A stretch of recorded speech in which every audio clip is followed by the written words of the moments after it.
Hey friends, welcome. Today we will be discussing quantum chemistry and one of the most basic concepts in quantum chemistry are the operators. Now, quantum chemistry, I will say it is incomplete without operators as operators are used widely in quantum chemistry. Now, what is an operator? So basically in lower classes or we are very much familiar with mathematical functions like addition, subtraction, division as well as multiplication. So all these we could refer it as an operator. Okay. Similarly, an operator it could be defined as operator is a set of mathematical operation which would transfer one function into another function is referred as an operator. For example, addition will add two things, subtraction will subtract two things. Similarly, if we look at higher mathematics, then we have differentiation. Okay, so this differentiation is an operator, and suppose I will say that I am taking x square.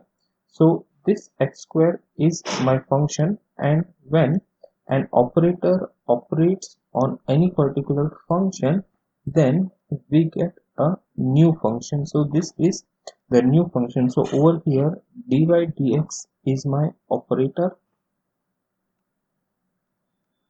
this is my old function, and 2x is my new function. Okay, so basically an operator is any particular mathematical symbol which could transfer one function into another function.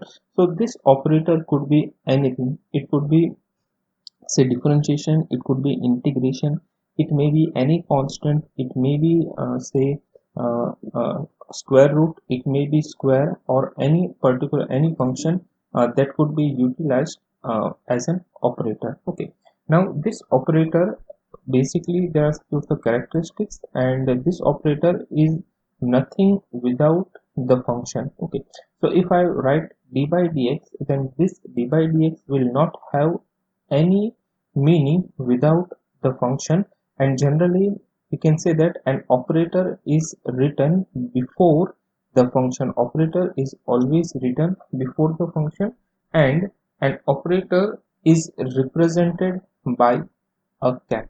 Okay, operator is represented by a cap. For example, suppose say that I have an operator a, so this operator will be represented by cap, and suppose I say that that operator is d by dx, and if I say I have any function, say sin x is the function, then a cap of fx. So this is how we write the function or this operation, and this will be d by dx of sin x, and d by dx of sin x is, so it is cos x. So hence we can see that this is our operator, this was our old function, and that has generated a new function. So this is how an operator works. So the general equation of such type of operators, it could be written as a cap of fx will be equal to gx. So this is the general expression we could write for any particular operator, where a cap is our operator, fx is our old function, and gx is our new function. Okay, now there are several types of operators that are used in quantum chemistry. So few of them we will be discussing in today's lecture. So let us see. So the first type of operator is addition and subtraction operator. Now this addition and subtraction operators are one of most common operators, like we are performing addition and subtraction in mathematics. Similarly, addition and subtraction operators could be used. Say suppose we have an operator a cap, and we have one more operator that is b cap, then a plus b cap of any function fx, or in many books this is also shown in the form of full cap in this particular manner. So this could be written as a cap of fx plus b cap of fx. Okay, so this is how it is done, and this is how an addition individually we can separate out the operator and the functions. Say suppose if we have say operator a cap as any constant k, suppose we have operator b as say d by dx, and say function fx is equal to say we have sin x, then the operator, that is we could write it as k plus d by dx into sin of x will be equal to we can write k into sin of x plus d by dx of sin of x. So in this way the addition operator works, and in the similar way in place of addition if we substitute subtraction, then that will become our subtraction operator, that is a minus b. I could write it as whole cap in this particular manner. Also I could write the caps individually, so into fx we could write it as a cap of fx minus we will have b cap of fx. So this will be our subtraction operator, and this will be our addition operator. Like we are adding and subtracting in mathematics, both the operators are very simple. The second operator is multiplication operator. Now in multiplication operator, basically two functions here, two operators are applied in a consecutive manner. Suppose if we say that we have an operator a cap, and that is applied on operator b cap and fx. So this will be our or let me write it in this particular manner, that is we have operator a cap into we have operator b cap into we have fx. Then this type of operator is referred as the multiplication operator, and over here the order of the operation will always be from left to right, that is this will be our first operation, this will be our first operation, and this will be our second operation. Okay, so operation or the sequence of operation is always from left to right, that is this we could write it as in this particular manner, that is a cap of b cap fx. Okay, so first operator b will operate and we will get a new function, and after that operator a will operate and then we will get another function, and that will be the final answer. Okay, as or it is not always that we won't have, and this is also true, that is a cap b cap fx is not always equal to b cap a cap fx also. Okay, so operation in multiplication operator is from right to left, first right and then we will move towards left and so on. So in short we can remember that the operator which is directly attached to the function will be operated first, and after that the operators which are coming behind it in the sequence they will be operated. Okay, similarly if we have say similar operators in multiplication, say I have two operators, that is a cap fx, then such operators I could multiply it together and I could write a square of fx. And similarly if I have n number of operators, that is a cap n times fx, then this I could write it as a cap n fx. Okay, so this could be written in this particular manner also. So this was multiplication operator. Next operator is commutator operator. Now this commutator operator, basically suppose we say that we have two operators a cap and b cap, and these two operators they are said to be commutator operator if they follow the following condition, that is a cap b cap minus b cap a cap is equal to 0, or we could write a cap b cap is equal to b cap a cap. So when they fulfill this particular condition, then these operators are said to be commutator operator. So over here commute, it just means that irrespective of the order in which the operator is being applied, the solution that we are getting is same, and hence the operator is said to be a commutator operator. Let us consider one example. Say suppose if we have, and this, yes, this could also be written, or generally commutator operator is represented in square bracket, that is a cap comma b cap square bracket, and is equal to this particular manner minus, and that is equal to 0. Okay, so this could be written in this particular manner, and this will be our commutator operator. Okay, so let us take an example. Say suppose again we are considering that we have an operator a cap which is equal to constant k. We have operator b cap which is equal to, say, differentiation, that is d by dx, and our function fx is equal to, say, we have sin x. Okay, then over here we will have a cap b cap fx that will be equal to b cap a cap fx as per the commutator operator over here that we have seen. So if both are same, or a cap b cap fx minus b cap a cap fx is equal to 0, then the operators are said to commute each other. So let us solve this.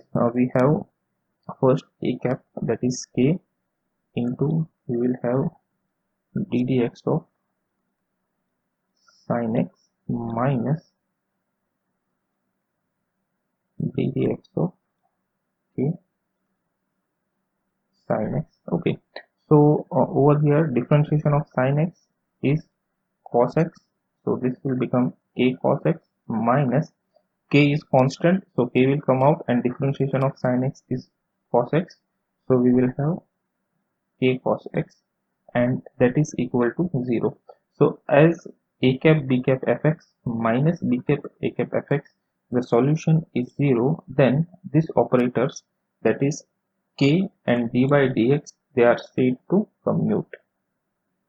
Okay, they are said to commute with each other, and this simply means that irrespective of their order of the application, the solution will be same, and hence this operator is referred as a commutator operator. Moving on to the next operator, that is linear operator, and this operator, it operates on the sum of two functions, and that is, suppose we have an operator, and this operator, it operates on the sum of two functions, that is fx plus gx, and that is equal to the individual operation, that is a cap fx plus a cap gx, then this particular operator is referred as linear operator. Okay, that is, if an operator, it operates on the sum of two functions, and that is equal to the individual operation of the operator on individual function, and both the results are similar, then that type of operator is referred as a linear operator. And generally in quantum mechanics, all the operators that are used in quantum mechanics are always linear. Suppose let us take an example. operator a cap that is equal to d by dx, function fx is equal to, we have x square, and function gx that is equal to sin x. So for LHS we can do a cap that is, we can do d by dx of x square plus sin x, and this we could write it very well as d by dx of x square plus d by dx of sin x, and this will be 2x plus cos x. Okay, and similarly on right hand side we will have d by dx of directly x square plus d by dx of sin x. So this will again be 2x plus cos x. So over here left hand side and right hand side both are same, and hence differentiation is a linear operator. Similarly, suppose if we are taking the example that we have an operator a cap which is square root, and function that is fx is sin square x, and function gx is cos square x. Okay, then over here we will have a cap of fx plus gx, so that will be equal to under root of sin square x plus cos square x, and we know that sin square theta plus cos square theta is 1, so this will be under root 1, and under root of 1 is 1. Okay, similarly if when we are doing a cap of fx plus a cap of gx, and that will be under root of sin square x plus under root of cos square x, and that will be sin x plus cos x. So over here left hand side is not equal to right hand side, and hence under root or square root is not a linear operator. So in quantum chemistry all the operators, or in quantum mechanics rather, all the operators that are used are always linear operator, and generally differentiation and integration, differentiation of all the orders, integration, these are linear operator, while square root as well as square they are non-linear operators. Okay, moving on to the next type of operator. Next we have vector operator. Now vector operator basically it is a differential operator, and which is given by del, that is inverted delta is referred as del, and it represents the Cartesian coordinates, that is I d by dx plus j d by dy plus k d by dz. Okay, so this is, or this represents our vector operator. Similarly, if we take the second order of this particular differential, then that will be a Laplacian operator. So that will be del square is equal to, we will have del square by del x square plus del square by del y square and del square by del z square, and this Laplacian operator it is used in a Schrodinger wave equation. If we have first order, then we will have only x square. If we have second order, x square and y square, and if we have third, all the three, then it will become dx square, y square as well as z square. Moving on to the next operator, that is Hermitian operator. Now an operator, say a cap, this operator is said to be Hermitian if it follows the following condition, that is integration. If we have this condition, that is psi star a cap psi d tau, or this could be written as dx also. So this is equal to integration psi a cap star psi star d tau. Okay, so if any operator a cap, it follows this condition where over here star is the complex conjugate. Okay, so to differentiate this, I could write this as psi 1 psi 2, and this will be psi 1 and psi 2. Okay, and in many books this is written in bracket also, that is a cap psi psi to the power star. So this could be written in this particular manner also. So if we have this particular condition, or if the operator a cap, it satisfies this particular condition, then the operator is said to be Hermitian.